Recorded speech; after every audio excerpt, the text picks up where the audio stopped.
in between whatever roles you're playing lies emotion.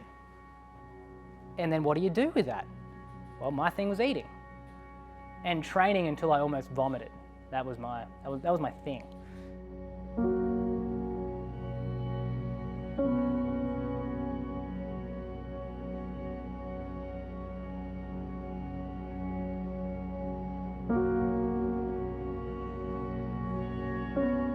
And that is a conundrum, because then you've got the arduous choice of whether you maintain the role and the structure, because any role that you assume comes with a structure of life.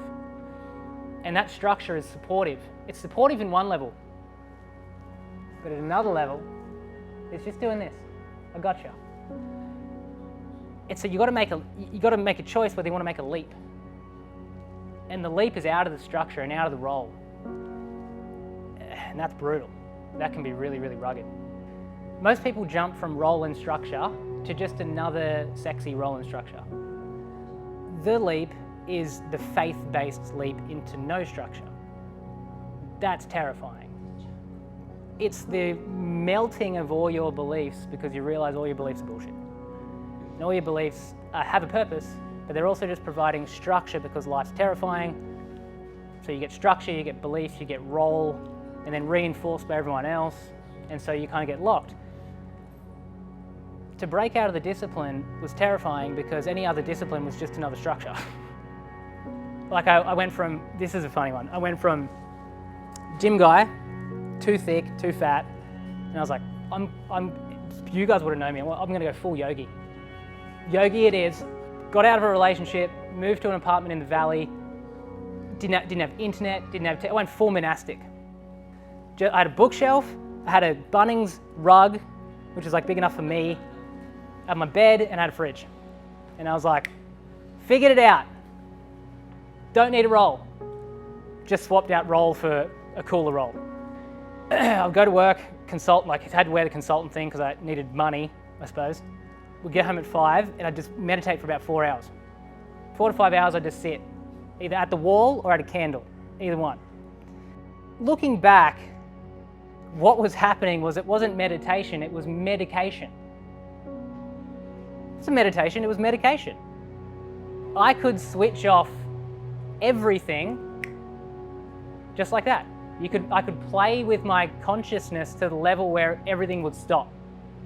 So I'm meditating / medicating because I'm in roll, I don't know what I'm doing, I don't know how to get out of roll. I'll just blast off into just awareness. I'll just become awareness. That's easy. Easy.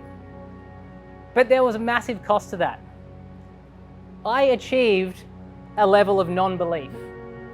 There's a big, big difference. If you just want to play with your consciousness, you can blast off into freedom whenever you want. Here's the difference. Detachment and denial feels the same as freedom. And so I had detached from my pain, detached from my roles, but in Buddhism they call it Teflon Mind.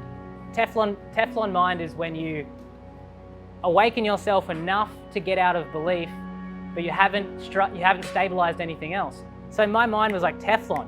Everything I'd locked eyes onto would slip away and slip away and slip away. There was nothing my mind could grab onto for any structure. So all that was left was terror. I didn't have any beliefs or discipline. I was disciplined in my medication, and I was disciplined in my yoga, but I was a thick boy. So like yoga was hard, but I'd still do it.